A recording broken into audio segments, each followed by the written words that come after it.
The following segment is sponsored by Shopko Optical.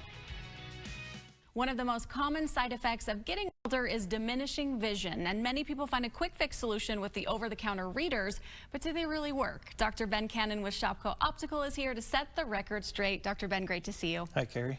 We're so lucky to have you here. Okay, do over-the-counter readers really correct our vision? Yes and no. So it really depends on the patient. This usually affects those patients who they've never really needed glasses full time. They see pretty well in the distance without any help. And then it comes to that certain point, usually mid-40s, when they're noticing that their phone is just not as clear. Or if, for me, I'm getting closer to that. And when my kids are like, Dad, take a look at this, and they hold it right here, I'm just like, whoa. Back it up. Yes. I have to see it here. Exactly. So this is a universal problem. It's called presbyopia. It just means old age sight. We're all getting closer and closer to it. So it kind of helps to think about how the eye works.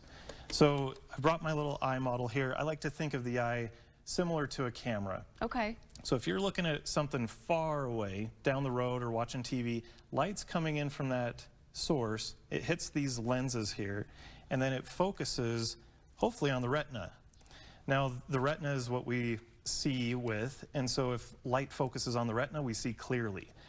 If these lenses don't focus well, then the light focuses before or after, and we don't get a clear image.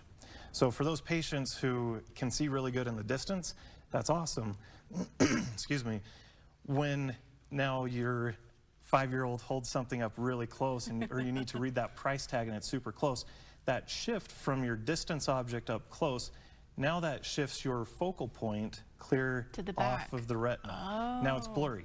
Now when we're young and healthy, we've got this lens right in here. If you can see this little pink muscle representation, what happens is when our brain detects that little bit of blurriness, automatically we've got this autofocus feature that muscle squeezes and the shape of the lens changes, and it brings the focus right back in onto the retina.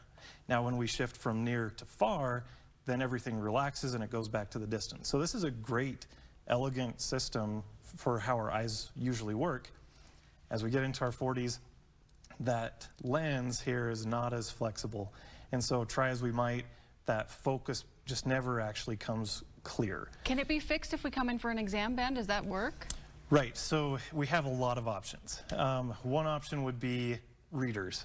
So we started the conversation with these over-the-counter readers. For a lot of people, that will work. However, readers, they're just uniform. It's like one size fits all. Yeah, they've got a few different magnitudes. You find the one that works the best. But it does not take into account any difference you've got between your right and left eye. It doesn't take into account any astigmatism. And so that's what we determine with an eye exam, is we figure out what the exact best correction for the set of eyes that you've got to focus well up close. That's great information, Ben. Thank you so much for explaining that. That was so really interesting how you broke that down. If we want more information or if we want to make an appointment with Shopko Optical, where can we go? Shopko.com. That's where you can learn more about our doctors. You can make an appointment there and get all the information for all of our stores across Utah. Perfect. Dr. Ben, thanks so much. Glad to be here.